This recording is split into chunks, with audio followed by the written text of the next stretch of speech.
എത്തിയിട്ടുണ്ട് ഗൈസ്. ജാക്കു ഇവനെപ്പോൾ കണ്ടാലും ഭയങ്കര ഇണക്കമാണ്. കൈതാ കൈ വേനയാണോ?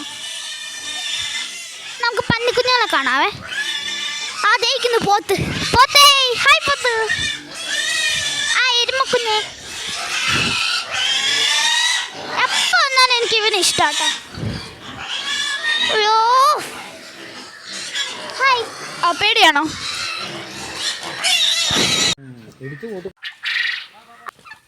അയ്യോ കട കട കട ചേറ് കട പച്ചമൂന്ന് ജോട കാടയ്ക്ക് ജാടയാ. ഇതും ഗിനിയാ. ഗിനിയ ഇതും ഗിനിയാട്ടോ. ഗിനിയുടെ കുറച്ച് വലിയ ഇതാണ്. അപ്പോൾ എല്ലാവർക്കും tata bye bye see you. ഇനി അടുത്ത വീഡിയോ ആയിട്ട് ഇനിയും വരുന്നതായിരിക്കും. അപ്പോൾ എല്ലാവർക്കും ടാറ്റ.